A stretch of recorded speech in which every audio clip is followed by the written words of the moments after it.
누가복음 22장 1절을 우리 다 같이 읽겠습니다. 6월절이라 하는 무교절이 가까우매. 6월절은 여러분 잘 아시다시피 이스라엘 백성이 애굽에서 430년 동안 종살이할 때 하나님이 모세를 미디안 광야에서 택하셔서 지팡이 하나 짚고 애굽으로 건너가서 이스라엘 백성을 구원케 하는 큰 역사를 베푸는 것입니다. 이 바로 왕이 얼마나 억척같이 이스라엘 백성을 잡고 안 놓아주려고 그런지 모세가 크고 놀라운 기적을 아무리 행해도 바로는 눈도 깜짝하지 않았어요. 그래서 마지막에 이제 이스라엘 백성을 구원하기 위해서 하나님이 주신 하나님의 역사가 바로 6월절입니다. 이스라엘 백성들에게 하나님의 정한 그날에 양이나 염소 새끼를 전부 준비했다가 정한 그날에 잡아서 피를 양푼에 담고 무술초로 피를 찍어서 문설주에 바라버렸어요. 그리고 그날 저녁에 모든 살림을 다 정리하고 그리고 밀가루 떡반죽을 해가지고 많이 걸머지고 갈 준비를 하고 신발을 묶고 허리띠를 묶고 지팡이 짚고 그리고 그 양이나 염소를 불에 구워서 먹으라고 했어요. 삶지도 말고 뼈를 꺾지도 말고 불에 구워서 다 소화하고 아침까지 남으면 불에 태워버려요. 그날에 하나님의 사자가 온 애굽 천지에 다니면서 문설주에 피를 바르지 않은 집에 들어가시는 바로의 장자로부터 맷돌지라는 여종의 아들까지 모든 장자는 다 죽일 것이라 하시. 그래 그 정한 날에 이스라엘 백성들은 전부 양이나 염소를 잡아서 양푼의 피를 받아 우슬주에 찍어서 문설주에 담아놨습니다. 그러면 이스라엘 동리는 집집마다 피냄새가 등천을 했습니다. 온 집마다 그냥 피를 붉게 문설주에 발랐습니다. 그리고 그날 저녁에 그들은 다 떠날 준비를 하고 떡을 반죽해서 전부 그릇에 담아서 짊어지고 갈 준비를 했습니다. 그리고 온 가족이 모여가지고서 그 양이나 염소를 구워서 먹었습니다. 그런데 온 애굽의 밤중에 통곡 소리가 천지를 진동했어요. 갑자기 집집마다 아들이 있는 집은 마다들은 다 죽었어요. 역사 이래로 이렇게 많은 사람이 일시에 죽은 적은 없었어요. 호국 소리가 천지에 진동했어요. 그러자 온 애국 사람이 일어나서 바로왕에게 이스라엘을 내보내지 않으면 우리가 당신을 혁명을 이렇게 쫓아내겠다. 바로가 급해서 모세와 아론을 불러서 빨리 나가라. 염소 새끼 한 마리도 남기지 않고 다 데리고 나가라. 그래서 그 밤에 그들이 모든 짐승떼 다 데리고 모든 식구 다 데리고 업고 거느리고 안고 430년 종살이던 애굽 땅을 떠나게 된 것입니다. 이것을 야훼의 6월절이라 합니다. 패스오버, 지나간다. 6월절이란 지나간다. 다시 말하면 내가 그 피를 볼 때 너를 지나가리라. 할렐루야. 피를 볼 때 지나가리라. 이 야훼의 6월절. 그래서 이스라엘 백성은 이 6월절을 철저히 지킵니다. 그 절기가 오면 꼭 오늘날도 6월절을 그대로 지키는 것입니다. 이 6월절은 바로 우리 주 예수 그리스도의 구원의 역사를 상징적으로 보여준 것입니다. 여러분, 이스라엘은 430년 동안 종살이했지만 우리는 아담 이후로 마귀에게 묶여서 종살이를 했어요. 예수님 오시기 전까지는 아담부터 아브라함까지 2000년, 또 아브라함으로부터 예수님까지 2000년, 4000년 동안 종살이했어요. 사람들은 여러 가지 종교를 만들어내고 온갖 수단과 방법을 다 해도 마귀와 사망의 세력에서 벗어날 수가 없어요. 그래서 하나님이 세상을 이처럼 사랑하사 독생자를 보내주셨습니다. 예수님이 바로 6월절 양으로 오셨어요. 그 6월절 양 잡는 기절에 주님이 33세의 어린 양으로서 십자가에 못 박인 것이죠. 하나님이 예수를 잡은 것이죠. 그래서 그 피를 흘리고 그 몸을 찢은 것이죠. 여러분, 우리가 요새 성찬 받잖아요. 성찬이 바로 이스라엘의 6월절입니다. 그 피를 우리가 마시고 그 깨어진 몸을 먹는 것이. 우리 신약 시대에 예수 믿는 사람의 6월절은 바로 성찬인 것입니다. 누구든지 예수 그리스도를 먹고 마시는 자는 하나님의 심판이 지나가 버리고 마는 것입니다. 하나님은 구원을 하신 것입니다. 예수님의 피를 문설주, 마음의 문설주에 믿음으로 바르고 예수의 살을 먹은 사람. 어린 양의 피는 문설주에 바르고 고기는 먹었지 않습니까? 예수님의 피를 믿음으로 우리 마음의 문설주에 바르고 예수 그리스도의 몸을 우리가 먹습니다. 우리 떡을 먹지 않아요? 말씀이 바로 예수님의 몸입니다. 예수님의 몸을 우리가 먹지 않습니까? 그 피를 마음의 문설주에 바르고 예수 그리스도의 몸인 말씀을 받아 먹는 사람은 하나님의 심판이 다 지나가 버린 것입니다. 멸망에서 구출을 받습니다. 그러나 예수 그리스도의 피를 마음의 문설주에 바르지 아니하고 그 말씀을 받아 먹지 않은 사람은 다 죽임을 당합니다. 심판을 받아 영원히 멸망을 받게 되는 것입니다. 그러므로 이 유월절은 바로 우리 주 예수 그리스도가 유월절 어린 양이 되셔서 우리의 구원이 되실 것을 상징적으로 보여준 것입니다. 이스라엘 나라 절기로서는 가장 중요한 절기입니다.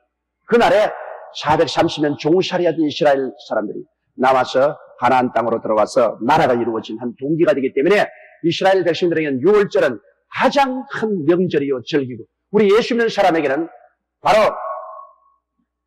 예수 그리스도의 십자가에 못 박인 이 날이 우리에게 가장 큰 명절입니다. 예수 그리스도의 고난과 부활절, 이 고난 주간이 바로 유월절입니다. 예수 그리스도의 고난과 부활이 우리에게는 가장 큰 절기요, 큰 축복인 것입니다. 여러분, 한번 생각해 보십시오. 여러분의 힘과 능력과 노력으로는 절대로 천당에 못 갑니다. 여러분이 무슨 돈을 주고 가겠어요? 행실이 고와서 가겠어요? 말을 잘해서 가겠어요? 인물이 잘나서 가겠어요? 인문 잘하는 사람은 가끔 있을지 몰라도 인간의 힘과 능력으로는 절대로 천당에 못 가요. 하나님 앞에 못 서요. 그러므로 괜히 헛된 종교를 믿고 그냥 고행을 하고 온갖 의식을 다 하고 해도 소용없어요. 그런까지 못. 하나님이 천당을 세워놓고 난 다음 하나님이 천당에 들어오게 하는 사람은 하나님이 좋아하는 사람을 천당에 데리고 가는 것입니다. 이러므로 여러분, 우리는 하나님이 우리를 너무너무 기뻐하고 좋아하셔서 무조건 하고 우리를 택해서 예수 그리스도 안에서 이렇게 복을 주시고 계속 복을 주시기 때문에 우리는 하나님께 그냥 자꾸 감사하는 여러분 되시기를 주 이름으로 축원합니다. 입으로 감사하고 노래해서 감사하고 기도해서 감사하고 물질 들여 감사하고 헌신해서 감사하고 여러분과 내가 잘나서 구원받는 것은 절대로 아닙니다. 여러분과 내가 잘나서 하는 게 복 받는 건 절대 아닙니다. 하나님이 우리를 좋아해서 복을 주시는 것입니다. 한번 따라해보세요. 하나님이 나를 너무너무 좋아하십니다. 왜 나를 좋아하시는지 나는 몰라요. 잘난 것 하나도 없는데 일방적으로 좋아하시니 몸둘 곳이 없습니다. 그저 감사해서 충성할 따름입니다. 웬 말인가 나리 하여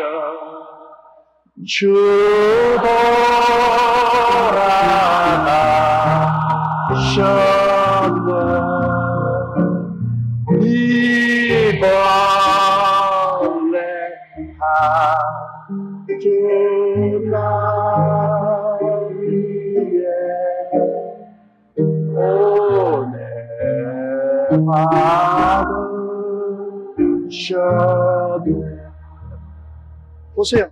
벌레 같은 날 위해서, 벌레 같은 인생 위해서 큰 고난을 자원해서 당하시고, 그러고도 그 고난을 통해서 우리를 사랑하신다.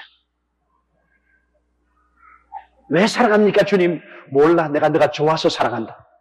내가 무슨 자격이 있습니까? 그런 거 필요 없어. 내가 좋아하니까 네가 자격이 있어 내가 좋아하는 건 아니다. 내가 좋아하니까 너 택한 것이다. 할렐루야. 여러분이 무슨 자격이 있어야 그런 것이 아닙니다. 하나님이 무조건 좋아해서 그래요. 저도 가만히 삽니다. 하나님이 무엇 때문에 조용히 좋아하실까? 내가 하나님 같으면 절대 안 좋아하겠는데, 내가 나를 볼 때 내가 좋아할 거리가 하나도 없는데, 사랑받을 대신에 꾸중받고 채찍받을 것밖에 없는데, 내가 종도 못 될 처지인데 왜 하나님 날 좋아하실까? 그러면 하나님이 대답하십니다. 그런 거 묻는 거 아니다. 내가 좋아하니까 좋아하지. 네가 왜 잔소리냐? 내가 무조건 너 좋아하니까 좋아하는 거야. 네가 자격이 있어 좋아하는 건 아니야. 그러니까 내가 좋아하니까 너에게 자꾸 복을 주시는 거야. 야, 우리는 다 이렇게 하나님의 일방적인 사랑을 받고 하나님이 우리 좋아하셔서 선택해 주셨으니 택 안 받은 사람만 구원을 얻습니다. 우리 열심히 전도하지만은 전국적으로 택 안 받은 사람만 구원을 얻습니다. 택함을 안 받은 사람은 구원을 얻지를 못합니다. 하나님이 안 좋아하니까요.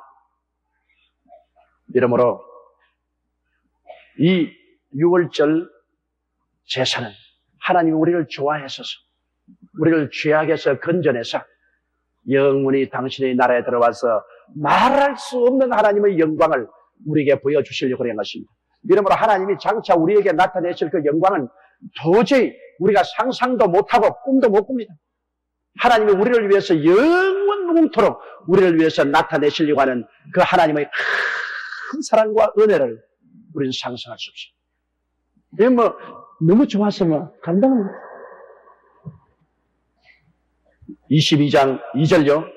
대제사장들과 서기관들이 예수를 무슨 방책으로 죽일고 연구하니 이는 저희가 백성을 두려워합니다. 이런 나쁜 놈의 자식들 보십시오.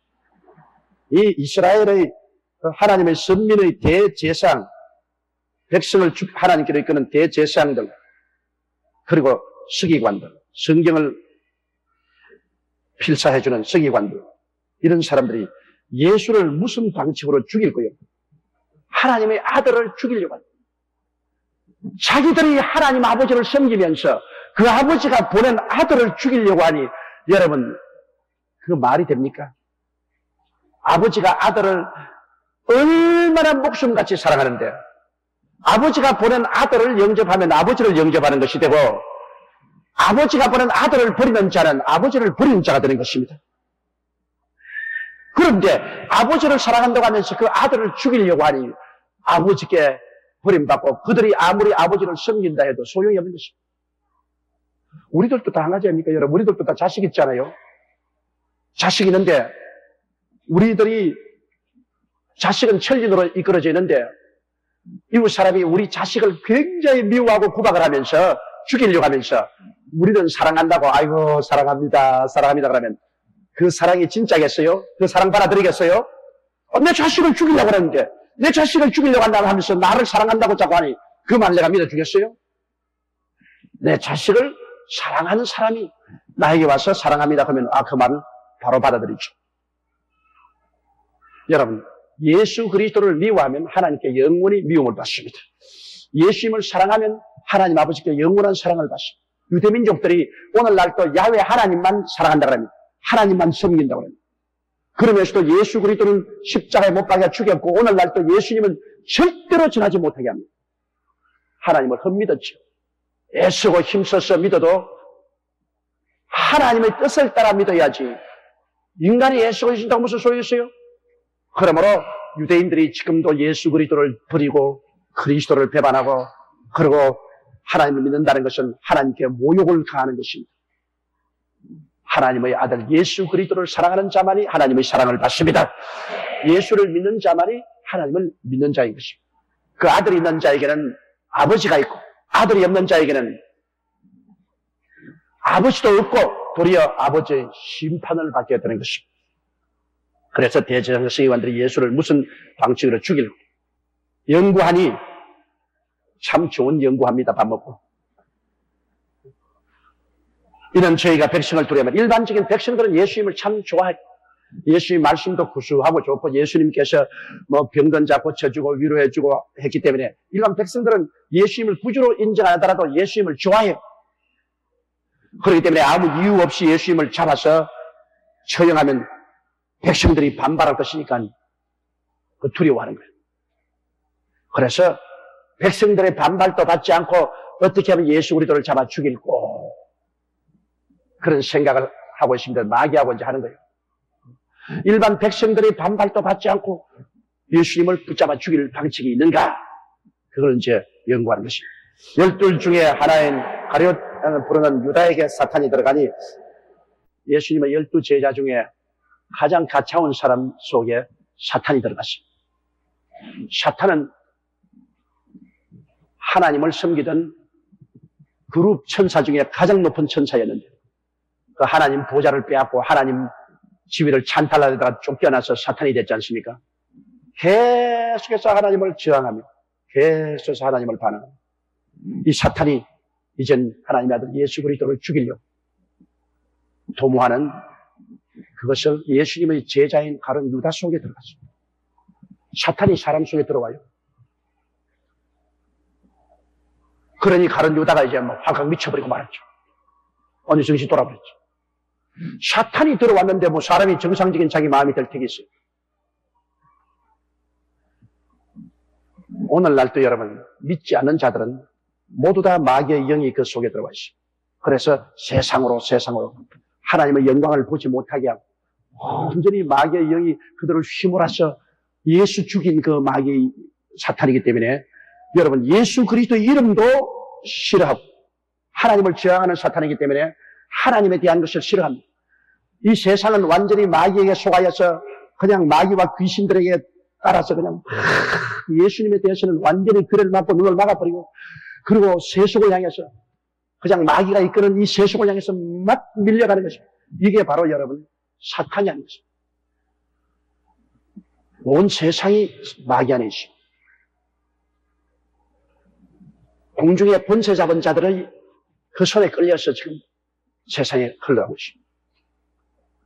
이러기 때문에 우리가 끊임없이 예수 그리스도 믿고 끊임없이 우리가 성령 충만해서 기도하는 것은 이 사탄이 택한 자라도 넘어뜨리려고 하고 있습니다. 그걸 잊지 마세요. 따라하면서 사탄이 택한 자라도 미혹하게 하려고 한다. 우리는 택한 자인데 우리 택한 우리들까지라도 미혹해서 예수님을 저버리고 그냥 하나님 등지고 세속으로 향하도록 하려고 꾀하고 있습니다. 물론 우리는 하나님 성령이 우리를 지키고 계시고 말씀이 있으므로 우리 사탄에게 잠시 동안 유혹당하더라도 곧장 틀어버리고 일어날 수 있지만은 그러나 정신 차려야지. 경승하나 깨어라. 너희 대적마귀가 우는 사자같이 두루다니며 삼킬차를 차라니 너희는 믿음을 굳게 하여 저를 대적하라. 우리는 예수를 믿고 하나님 자녀가 되었으므로 마귀를 대적하면 마귀가 물러갑니다. 따라 말씀 너희 안에 계시니가 세상에 있는 이보다 크시니라. 우리 안에 계신 예수님과 성령님이 마귀보다 큽니다. 그러므로 우리가 예수 이름으로 단호하게 마귀를 대적하면 제가 우리를 피합니다. 우리를 강제로 끌고 못 가요. 그러니까 자꾸 꾀죠. 강제로 못 끌고 가는 게 아니라 자꾸 사탕 발리 말해서 꾀는 것이죠. 근데 우리는 이제 예수 그리스도를 믿고 하나님의 성전이 되었으니 우리 속에는 사탄이 못 들어와요. 바깥에서 자꾸 꾀야지. 바깥에서 자꾸 꾀야지. 속에는 못 들어옵니다. 우리 속에 성령께서 들어와 계시는데 어디 감히 들어와요? 그러므로 예수 믿는 사람 속에는 안 들어오나 바깥에서 압력을 하는데 여기에 가룟 유다는 아직 예수 그리스도를 마음속으로 구주로 모시지 않았습니다. 그렇기 때문에 그 속에 사탄이 들어갔습니다. 4절요. 이에 유다가 대제사장들과 군관들에게 가서 예수를 넘겨줄 방책을 의논하며 자 보십시오. 이제 탁탁 맞아 들어갑니다. 그럼 대제사장과 이 서기관들도 사탄의 사주를 받아서 예수를 잡아주려고 하는데 가룟 유다 속에 또 그 사탄이 착 들어가니까 서로 짝짝꿍 되지 않아요. 가룟 유다가 대제사장과 서기관을 만나서 예수를 어떻게 넘겨줄까 같이 의논하게 됐어요. 가장 뼈아픈 것이 여러분 가장 사랑을 많이 베풀고 은혜를 베푼 제자가 돌아서서 물고 달아들 때 이때가 가장 괴로운 것입니다. 예수님이 가장 큰 괴로움이 가룟 유다에게 배반당한 것이 가장 괴로움이죠. 3년 반 동안 주님이 데리고 다니면서 사랑하고 돌봐주는 사랑을 원수로 갚는 이거 정말 고통스러운 것입니다. 이 세상에서 많이 사랑해주고 많이 은혜를 베풀었는데 돌아서서 오히려 물고 달라든 그때 그 배신감, 그 마음의 고통은 형언할 수가 없습니다. 그것은 체험 안 해본 사람은 모릅니다. 숨이 막힐 것 같아요. 심장이 딱 중지할 것 같아요. 하나님이 언제 노하시느냐? 예수 그리스도의 몸에 상처를 입히면 하나님 노하십니다. 다른 죄는 하나님이 다 용서를 해주는데 그리스도의 몸된 교회, 이 교회를 회파할 때, 교회를 흩트릴 때, 그때는 하나님이 사정없이 때립니다. 왜? 교회는 그리스도의 몸이요 이 땅에서 복음을 전가하는 하늘나라인데 이 교회 무너뜨리면 하나님을 무너뜨린 것입니다. 개인적인 죄는 주님께서 계속해서 용서하고 늘 사랑합니다. 그러나 교회에 대적할 때, 그리스도의 몸된 교회를 허물어뜨리려고 할 때, 그때는 하나님이 가만히 계시지 않습니다. 그때는 때립니다. 그러므로 절대로 하나님의 교회를 우리가 깨뜨려서는 안 됩니다. 이것은 우리가 늘 명심하고 있어야 되는 것입니다. 5절요. 저희가 기뻐하여 돈을 주기로 언약하는지라. 마귀도 사탄도 기뻐한, 우리는 성령으로 기뻐하는데 이 사람들은 사탄으로 기뻐한다. 그 마귀들이 모여서 하더만은 그거는 얼마 있지 아니하여 지옥에 가서 절망의 고통을 당할 웃음인 것입니다. 이 세상 사람 술 먹고 담배 피고 쾌락을 취하고 세상에 방탕하고 온갖 불의와 부정을 당하면서 그 가운데서 숨어가지고서 기뻐하지 않습니까? 그 기쁨은 파멸의 기쁨이죠. 그러나 우리가 예수 믿고 성령 안에서 기뻐하는 것은 영원한 기쁨인 것입니다. 일시적인 기쁨이 아니고 영원히 있는 기쁨이 되는 것입니다. 세상에 예수 그리스도 죽이기로 언약하고 기뻐했다. 참. 그 사람들 지금 지옥 아랫목에 가 있어요, 지금. 이 제사장과 이 서기관과 이 가룟 유다 지금 지옥 아랫목에 가서 지금도 기뻐할 것이냐? 영원한 통곡과 슬픔을 하고 있더라도 소망이 없습니다. 여러분, 지옥이 제일 괴로운 것은 불이 뜨거운 것도 괴롭지만 소망이 없다는 것입니다. 사람이 이 정도 고생하면 내일이 희망이 있다 하면 괜찮은데 희망이 없어요. 영원한 절망입니다. 그것이 인간에게 파멸을 갖다주는 가장 무서운 것입니다. 6절에요. 유다가 허락하고 예수를 무리가 없을 때 넘겨줄 기회를 찾다. 이제 가룟 유다가 사탄과 함께 손을 잡고서 이 일반 백성들이 많지 않을 때, 백성들이 많으면 잡으면 백성들이 막 달라들 테니까 백성들이 많지 않을 때 예수님을 연락을 해서 넘겨주겠다고 약속을 한 것입니다. 우리 김중근 목사가 말한 것처럼 참 이들이 치밀한 계획을 세웠지만 사탄은 IQ가 모자라요. 나 같으면 예수님 절대 잡아서 주님께 안 팝니다. 사탄이 예수 그리스도를 십자가에 못 박아 죽인 것은 바로 자기의 파멸을 선언하는 것입니다. 예수 죄 없는 하나님의 아들을 십자가에 못 박고 하나님이 가만히 있을 것 같습니까? IQ가 굉장히 모자란다고. 여러분도 IQ 모자란 일 하지 마세요. 예수 그리스도를 배반한 일은 IQ가 모자란 일인 것입니다. 예수 믿는 것이 지혜의 근본인 것입니다. 하나님을 섬기는 것이 지식의 근원인 것입니다. 하나님과 예수 그리스도를 부인하는 것은 완전히 IQ 제로입니다. 이제 7절요. 6월절 양을 잡을 무교절이 이런지라. 왜 6월절 양을 잡는 무교절이라 하면은 6월절 날 예수 그리스도의 어린 양을 잡아서 문설주에 피칠하고 그 다음에는 그 고기를 구워 먹고 그 다음에 나오는데 여러분 그들이 떡을 만들 밀가루 반죽을 언제 누룩을 넣어서 발효하도록 만들 지가 없습니다. 그냥 막 밀가루를 그냥 막 물러가 막 반죽을 해서 이런 떡덩어리를 전부 헐머졌던. 그래서 나오니까 그들이 걸어 나와서 이제 떡을 구워 먹는데 거기에 누룩을 안 넣었기 때문에 부풀지 않아요. 그냥 생떡을 누룩 없이 그냥 구워서 먹었어요. 요새 여러분 떡하면 전부 다 이스트 넣어가지고 부풀어 오르게 하잖아요. 부풀어 올라야 그것도 맛도 있고. 그런데 거기에 누룩을 넣지 않고 그대로 흡히 나왔기 때문에 그냥 밀가루에 물 반죽한 그대로 구워서 먹었으므로 누룩 없는 절기를 무교절이라 그렇게 말하는 것입니다. 그러므로 6월절 어린 양을 잡고 난 다음에는 일주일 동안 누룩 없이 떡을 구워 먹어야 됩니다. 누룩을 넣어서 떡을 구워 먹으면 이스라엘 중에서 하나님이 그를 제해버렸습니다. 이거는 왜냐하면 이스라엘 백성이 6월절 날 해방돼 나올 때 그들이 그 떡을 누룩 없이 그대로 먹었기 때문인 것입니다. 무교절입니다. 그러므로 6월절 양 잡고 난 다음 일주일 동안 그들이 큰 축제를 하는데 그 축제 기일 동안에는 누룩 없는 떡을 구워서 먹었습니다. 무교절.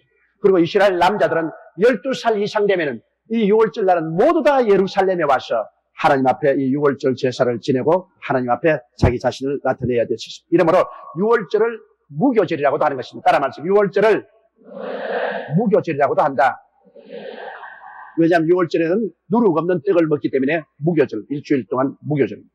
6월절 양을 잡을 무교절이 이런지라. 그 다음 8절에요. 예수께서 베드로와 요한을 보내시며 가라사대 가서 우리를 위하여 6월절 예비하여 우리로 먹게 하라.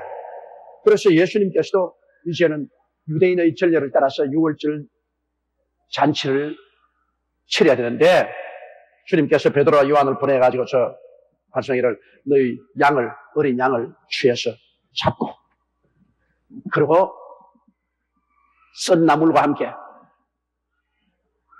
무교, 누룩 안 넣은 빵을 만들어서 우리가 6월절 제사를 지내게 하라. 또 6월절 날 유대민 가족들이 다 모여가지고서 어린 양을 잡아서 그걸 통째로 구워가지고서 썬 나물과 함께 먹습니다. 그것은 예수 그리스도께서 십자가에 못 박일 때 여러분 그 몸은 하나도 꺾어지지 않았습니다. 그러면 통째로 예수 그리스도의 다리도 잘라지지 않았어요. 통째로 불에 구웠다는 것은 예수 그리스도가 십자가에 당하는 고난은 지옥 불에 굽는 고난입니다. 그 썬 나물과 예수님의 너무 썩이 쓴 고난을 당한 것을 말이죠. 자, 9절에요. 여짜오되 어디서 예배하기를 원하시나이까? 예수님께서 베드로와 요한 보내시면서 6월절 예배하라고 말씀하는데 어디에서 양을 잡아서 그걸 구워가지고서 또 무교 빵을 만들어서 하려면 상당히 시간이 걸리고 장소가 필요한데 어디서 하기를 원하나이까? 10절에요. 이르시되 보라 너희가 성내로 들어가면 물 한 동이를 가지고 가는 사람을 만나리니 거기 들어가는 집으로 따라 들어가서 우리 주 예수 그리스도께서는 이미 하나님께서 6월절을 지날 사람을 선택해서 그에게 계시를 가지고 있습니다. 예수님 미리 다 알고 계십니다. 그러니까 그 장소는 네가 시내로 들어가면 물 한 동이를 이고 하는 사람을 만날 터이니 거기 들어가는 집으로 따라 들어가거라. 그리고 11절 그 집 주인에게 이르되 선생님이 내게 하는 말씀이 내가 내 제자들과 함께 6월절을 먹을 객실이 어디 있느냐 하시더라 하라. 가서 그 주인을 만나가지고서 선생님이 제자들과 함께 6월절을 잡수시려고 하는데 그 객실로 인도하라. 예수님이 이 사람 미리 만나서 부탁한 적 없습니다. 그럼에도 불구하고 하나님께서 이미 이 사람에게 계시를 해주신 것이 틀림없습니다. 예수님이 제자를 보내서 묶어달라 객실을 준비하라. 그 미리 다 객실 준비한 거 보면 하나님께서 미리 다 말씀을 해주셨습니다. 그리하면 제가 자리를 베푼 큰 다락방을 보이리니 거기서 예배하라. 그래야면 미리 벌써 다락방을 크게 예배해 놓았을 테니 거기서 가서 6월절 예배를 하라. 13절 저희가 나가 그 하시던 말씀대로 만나 6월절을 예배하니라. 아예 제자들은 이런 일에 익숙해졌기 때문에 주님 시킨 대로만 하면 돼요. 오늘날 또 한 가지입니다, 여러분. 우리의 삶에 있어서 주님 시킨 대로만 하면 됩니다, 여러분. 그리고 주님이 어떻게 그걸 미리 다 알고 준비했는지 그건 우리가 알 틈이 없습니다. 하나님이 자기를 사랑한 자를 위해서 예비해 놓은 모든 것은 눈으로 보지 못하고 귀로 듣지 못하고 마음으로도 생각지 못했다 같으니라. 하나님의 성령이 이것을 우리에게 보이시나니 성령은 하나님의 깊은 것이라도 통달하시느니라. 오늘날 또 주님께서 우리 보고 말씀하시면 우리는 어떻게 그런 일이 있을 수 있는지 물을 필요 없습니다. 그건 하나님이 알아서 다 예비해 놓은 것이기 때문에 우리는 믿습니다로 따라가면 되는 것입니다.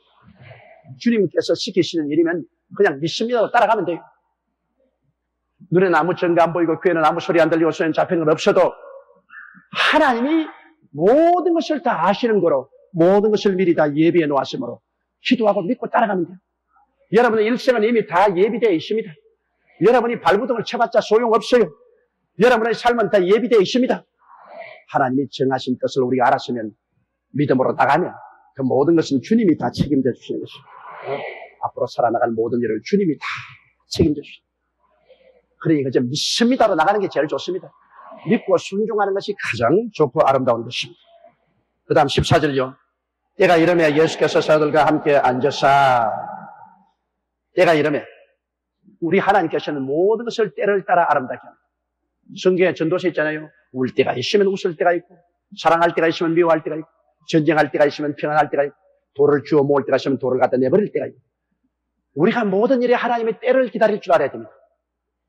하나님이 우리에게 정한 때가 있습니다. 그 때가 오면 그 때를 따라서 우리가 해야지 하나님의 때에 앞서도 안 되고 하나님의 때에 뒤처해도 안 됩니다. 그런데 우리가 하나님의 때를 기다리면 때가 오면 우리 가슴에서 물이 끓어오릅니다. 소원이 끓어올라요.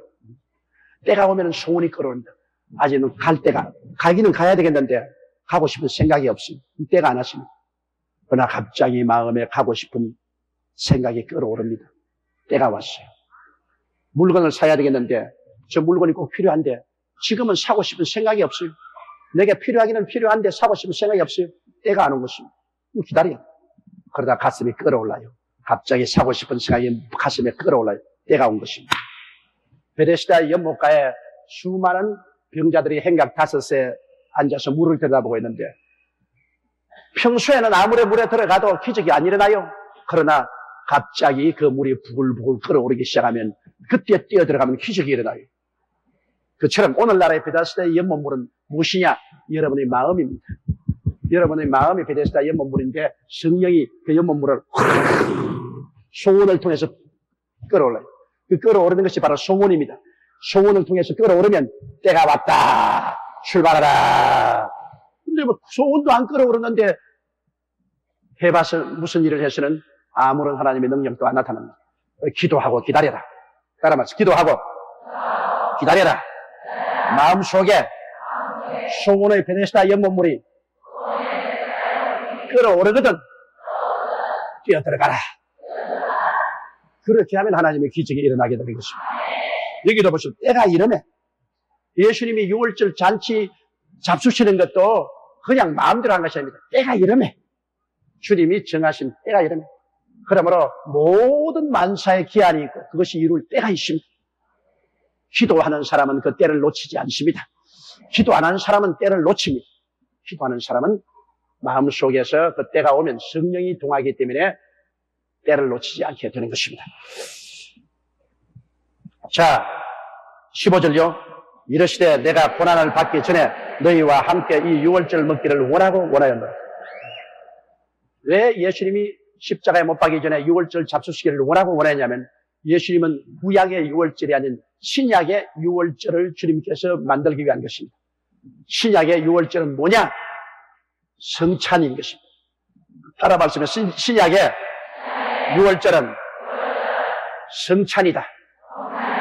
성찬이란 의식을 주님이 반드시 만들어 놓고 가기를 원하셨습니다. 그렇기 때문에 주님께 십자가에 못 박기 전에 성찬은 바로 6월절이라는 것을 보여주기 위해서 6월절 어린 양이 바로 예수님 6월절의 그 흘린 피와 그 먹은 고기가 예수님의 피와 예수님의 살이라는 것을 제 아들에게 가르쳐서 구약의 6월절은 신약의 예수 그리스도의 성찬 예식이라는 것을 주님께서 꼭 가르쳐 주시고 떠나기를 원하시기 때문에 제 아들과 함께 이 6월절 잡수시기를 원하신 것입니다. 그 다음 16절요. 내가 너희에게 이르노니 이 6월절이 하나님의 나라에서 이루기까지 다시 먹지 아니하리라 하시고. 자, 이제 하늘나라 올라가면 구약의 6월절, 신약의 성찬 이것이 이제는 완전히 이루어진 것입니다. 왜냐하면 완전히 이제 다 구원받아 하늘나라에 올라가시니까 이제는 완전한 6월절이 이루어지고 성찬이 이루어진 것입니다. 그날이 이르기까지 이제 주님은 다시 이 땅에서 6월절을 잡수시지 않겠다. 그래서 예수님이 이제 죽으실 것을 예언한 것입니다. 더 이상 이 땅에 머물러 있지 않으실 것을 말씀하는 것입니다. 17절요. 이에 잔을 받으사 사리하시고 가라사대 이것을 갖다가 너희끼리 나누라. 이제 6월절 날 그들이 이 누룩 안 넣은 떡을 먹고 또 양의 고기를 먹고 또 포도주를 마시는데 그러므로 주님께서 이 포도주를 주님께서 축복해 주시고 자 너희 나누어서 다 마셔라. 그 다음 18절요. 내가 너희에게 이르노니 내가 이제부터 하나님의 나라가 임할 때까지 포도나무에서 난 것을 다시 마시지 아니하리라. 예수님 이제는 이로써 마지막 이 세상을 떠나간다는 말인 것입니다. 다시 예수님께서는 포도나무에서 나온 포도주를 주님이 이 땅에 다시 강림하실 때까지 마시지 않겠다. 주님께서 앞으로 강림하시면 먹고 마시겠느냐 그런 질문을 많이 합니다. 근데 성경에 여기 보면 예수님께서 하늘나라에서 먹고 마시겠다고 말했으므로 예수님께서 이 땅에 하늘나라를 완전히 세우시고 난 다음에도 우리도 와서 먹고 마실 것입니다. 자, 이제 주님께서는 그날 이후로는 다시 하늘나라가 임해서 이 땅에 재림하실 때까지는 포도나무에서 난 것을 마시지 않겠다고 하시죠. 그 다음 19절. 이제 가사 사리하고 떼어 저희에게 주시며 가라사대 이것은 너희를 위하여 주는 내 몸이라 너희가 이것을 행하여 나를 기념하라. 여기에서 이제 주님께서 성찬 예식을 설립하는 것입니다. 주님께서 이제 6월절 다 잡수셨습니다. 제 아들과 함께 6월절 그 어린 양의 고기를 먹고 그리고 무교 빵을 먹고 또 주님께서 제 아들에게 다 포도주를 줘서 마시게 하고 난 다음 이 6월절이 이제 내가 만드는 이 성찬 예식을 상징하는 것이라는 것을 보여주기 위해서 주님이 이제는 새삼스럽게 떡을 떼셔서 쭉 나눠주시면서 받아 먹어라. 이는 내가 너희를 위해서 깨어지는 내 몸이라. 예수 그리스도의 몸이 십자가에서 깨어져서 그리스도의 몸이 무엇을 했습니까? 예수님이 깨어짐으로 그 몸으로 우리 병을 짊어지신 것입니다. 예수님의 몸이 채찍에 맞고 깨어짐으로 우리 병을 짊어지고 예수님의 몸이 십자가에서 깨어짐으로 우리의 저주를 담당하신 것입니다. 그러므로 예수 그리스도의 몸을 먹으라는 것은 그리스도의 몸을 통해서 우리의 저주, 질병이 치료받고 우리의 삶의 저주가 사라지는 것입니다. 예수 그리스도의 몸은 오늘날 하나님 말씀 아닙니까? 우리가 말씀을 부지런히 읽고 말씀을 듣고 생활하면 병이 사라지고 저주가 사라지는 것입니다. 이 말씀이 들어가면 병이 사라지고 저주가 사라집니다. 그러므로 늘 말씀을 읽으라고 하는 말이 그 말입니다. 이 말씀이 예수의 몸이니까 말씀을 읽는 것이 말씀을 먹는 것이 아닙니까? 20절요. 저녁 먹은 후에 잔도 이와 같이 하여 가라사대 이 잔은 내 피로 세운 새 언약이니 곧 너희를 위하여 붓는 것이다. 주님이 포도주를 주시면서 이 잔을 먹어라. 이건 새 언약입니다. 새 언약은 뭐냐? 누구든지 저를 믿으면 멸망하지 않고 영생을 얻는 언약인 것입니다. 구약은 십계명을 지켜야 구원을 받는다는 옛 언약입니다. 신의 산에서 받은 십계명은 이스라엘 백성이 하나님의 계명을 지키면 구원을 받는다. 그 옛 언약입니다. 옛 언약은 아무도 지키지 못했어요. 그러나 새 언약은 뭡니까? 하나님이 세상을 이처럼 사랑하사 독생자를 주었으니 누구든지 저를 믿으면 멸망하지 않고 영생을 얻으리라. 솔라피데 오직 믿음으로 따라 말씀하세요. 오직 믿음으로 오직 믿음으로 오직 믿음으로 구원을 받는 것은 새 언약입니다.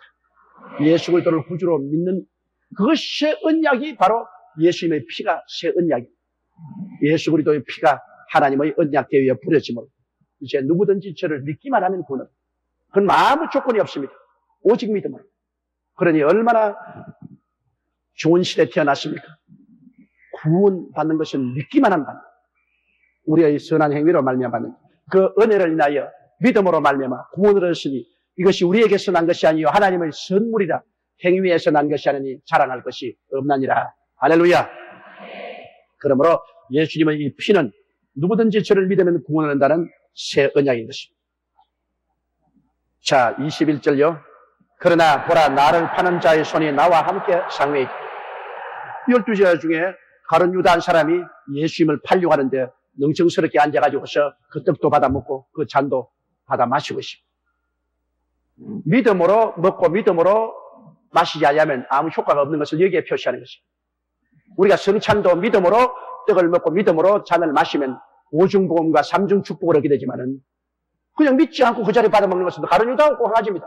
아무 의미가 없어요. 22절에요. 인자는 이미 작정한 대로 가거니와 그를 파는 그 사람에게는 화가 있으리라. 예수님은 하나님이 예언하신 대로 예수님은 하나님이 어린 양으로 이 세상에서 희생이 되도록 보내시기 때문에 기록한 대로 예수님은 하시겠거니와 예수님을 파는 가룟 유다는 화만 있을 게 아니라 주님께서 말씀하시기를 다른 성경에는 차라리 세상에 안 태어났으면 좋았겠다고 했습니다. 인생을 긴 여행으로 보십시오. 70년, 80년 순식간에 지나가는 여행입니다. 우리는 이 여행이 끝나면 우리 집으로 돌아가는 것입니다. 그 다음 23절요. 저희가 서로 묻되 우리 중에서 이 일을 행할 자가 누구일까 하더라. 예수 그 말하니까 제 아들이 누가 예수님을 팔 것이냐? 누가 감히 이 짓을 할 것이냐? 그래도 뭐 알 택이 없죠.